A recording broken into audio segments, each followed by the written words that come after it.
ایک بندہ ہمیں کہنے لگا جی بات یہ ہے کہ ہم اگر بتوں کی پوجا کرتے ہیں، قبروں کو سجدہ کرتے ہیں، پیراں فقیراں نو سجدہ کرتے ہیں، تے تسی بھی تے اب کعبہ ہے کو کوٹھا ہے انہوں سجدہ کر دے، انہوں بھی تے اٹاں لگیاں نے، انہوں بھی تے پتھر لگے نے، تے قبراں نو بھی پتھر لگے ہوندے، دربارہ مزاراں نو بھی اٹاں تے پتھر لگے ہوندے نے، کچی جڑی قبر ہوئے اوتھے تے سجدہ ہی کوئی نہیں کردا۔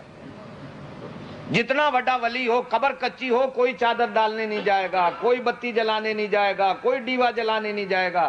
تسی اسی بھی سارے اچھی قبر ویکھنے ہیں کہ دنوں پتھر لگے دے، او دے اتے جا چادر پائی۔ میرے پاک نبی کی قبر آج تک کچی ہے، جاؤ ڈنکے کی چوٹ کہتا ہوں، آج تک میرے پاک نبی کی قبر کچی ہے۔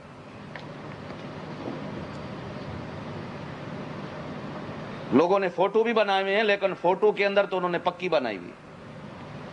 میرے پاک نبی سجدے میں سر رکھے کہتے ہیں اللہ میری قبر نو سجدہ گاہ نہ بنائی، اللہ میری قبر نو سنو ایمان والو، پاک نبی دیا تھانوں ایک دعا سناواں، اللہ میری قبر نو سجدہ گاہ نہ بنائی۔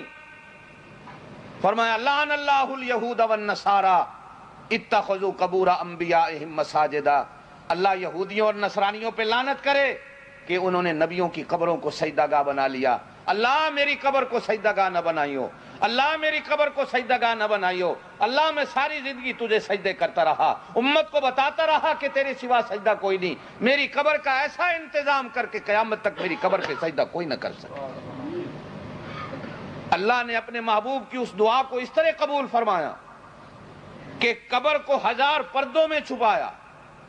اماں عائشہ کا حجرہ ہے، اس کی کچی دیوار ہے، علماء نے لکھا ہے کہ آج تک اس کچی دیوار کو بھی گرانے کی کسی بادشاہ کو جرت نہیں، اسی طرح قبر کچی ہے، دیوار کچی ہے، آج بھی اماں عائشہ کے حجرے کا دروازہ باقی ہے، اسی طرح لگا ہوا ہے جس طرح اس زمانے میں تھا۔ نور الدین زنگی بادشاہ کا زمانہ آیا، عیسائیوں نے کوشش کی کہ یہاں محمد الرسول اللہ کا جسم موجود ہے، مسلمان عقیدت و محبت کے مارے وہاں جاتے ہیں، کیوں نہ ہو کہ یہاں سے محمد کے جسم کو نکالا جائے، سب کہو صلی اللہ علیہ وسلم، تاکہ مسلمانوں کی عقیدت اور محبت جو مدینے کے ساتھ ختم ہو جائے۔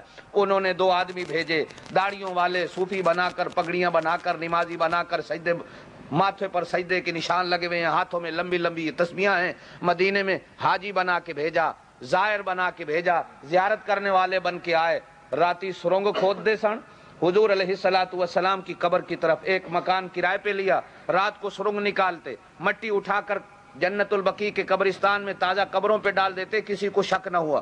چلتے چلتے چلتے چلتے سرنگ حضرت عمر کے پاؤں تک جا پہنچی، حضرت عمر کا پاؤں ننگا ہو گیا، ان لوگوں کو حضرت عمر کا پاؤں نظر آیا۔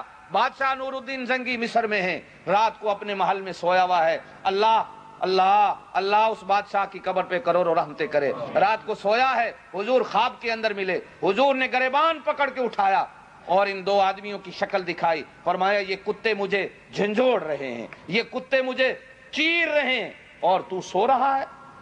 اٹھ بیٹھا، خواب سمجھا، وضو کیا، 2 نفل پڑھے، پھر سو گیا۔ پھر میرے پاک نبی نے گریبان پکڑا، کھڑو، یہ کتے مجھے جھنجھوڑ رہے ہیں۔ پھر اس نے 2 نفل پڑھے، پھر سو گیا۔ پھر حضور نے ڈانٹ کے اٹھایا، اٹھا، وزیروں کو بلایا، راتوں رات مدینے کا سفر کیا مصر سے، چلتے چلتے چلتے چلتے 15 دن میں مدینے پہنچا۔ اونٹوں کا سفر تھا، گھوڑوں کا سفر تھا۔ اب میں ان آدمیوں کو تلاش کیسے کروں، مدینہ بہت بڑا شہر ہے۔ اعلان کرایا کہ بادشاہ کی طرف سے خیرات ہے، سارے مدینے والے خیرات لینے آؤ۔ کتنے دن خیرات چلتی رہی، خود مسجد نبی کے دروازے پہ کھڑا ہو گیا، خیرات بانٹ رہا ہے، ہر آدمی کے چہرے کو دیکھ رہا ہے، خیرات دے رہا ہے۔ چلتے چلتے جب سارے لوگ ختم ہو گئے، وہ آدمی نظر نہیں آئے۔ اس نے مدینے والوں سے پوچھا، مدینے والے کہنے لگے 2 بندے ہیں، وہ تو خود خیراتیں کرتے ہیں، بڑے نیک ہیں، بڑے صوفی ہیں، بڑے بزرگ ہیں، لمبی لمبی تسبیحیں ہاتھوں میں ہیں، وہ کسی سے لے کے نہیں کھاتے، لوگوں کو کھلاتے ہیں۔ کہا لے کے آؤ، پولیس گئی، پکڑ کے لائی، جب چہرے دیکھے کہنے لگا یہ وہی چہرے ہیں جن پاک نبی نے دکھائے تھے۔ اسی وقت ان کی گردن اڑائی، کمرے کی جا کر تلاشی لی، اوپر مصلے بچھے ہوئے تھے، نیچے سرنگ جا رہی تھی۔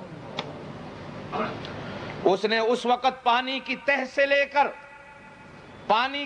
لے کر آج جہاں تک گنبد خضرا ہے، حضور کے روضہ پاک کا جو گنبد بنا ہوا ہے، پانی کی تہ سے لے کر 4 فٹ چوڑی اس کے باہر ایسی دیوار بنائی کہ جس کو بم بھی مارو تو توڑ نہ سکے، ایسا سیسا اس کے اندر سپلائی کرایا، ایسی دیوار بنائی 4 فٹ چوڑی ہے کہ وہ بمبوں سے نہ ٹوٹ سکے۔ اوپر گیا، خالی چھوڑ دی، اوپر گنبد نہیں بنا۔ ترکوں کا دور آیا، خلافت کا زمانہ آیا، ترک بادشاہ بنے، ترکوں نے تیسری دیوار بنائی، ترکوں نے اس کے باہر تیسری دیوار بنائی، اور تیسری دیوار کو بنا کر اس پر انہوں نے گنبد کھڑا کر دیا۔ پاک نبی کی قبر کے باہر 4 دیواریں ہیں، اندر بھی کوئی آج اگر دروازہ لگا ہوا ہے تو ترکوں کی دیوار کو لگا ہوا ہے۔ بادشاہ جو اندر جاتے ہیں وہ ترکوں کی دروازہ کھلتا ہے، اندر جاتے ہیں، اندر والی وہ دیوار کو کھڑکی بھی نہیں، اندر والی دیوار کو دروازہ بھی نہیں، کہیں سے بھی 1 انچ بھی جگہ نہیں کہ کوئی آدمی اندر چلا جائے۔ اس نے ایسا سیسا اس دیوار کے اندر بھایا کہ وہ دیوار اتنی مضبوط بنی کہ اندر کوئی نہ جا سکے۔ اللہ پاک نبی دعا کرتے ہیں، اللہ میری قبر کو سجدہ گاہ نہ بنانا۔ اللہ پاک نے اپنے نبی کی قبر کو ایسا محفوظ کیا سجدوں سے، اللہ نے کہا میرا نبی تو تے دعا کر، میں تیری قبر کسی نے ویکھن نہیں دیا۔ تے پھر اللہ نے سعودی بادشاہ ہے وہ جب اٹھا دیتے، انہاں ڈنڈے والے ایسے کھڑے کر دیتے نے بھی اوتھے کوئی انج بھی کرے تے آکھدے نے یلا انج پکڑ دینا مار کے نہ چل نکل باہر بھائی، مانے سجدے کرن آیا۔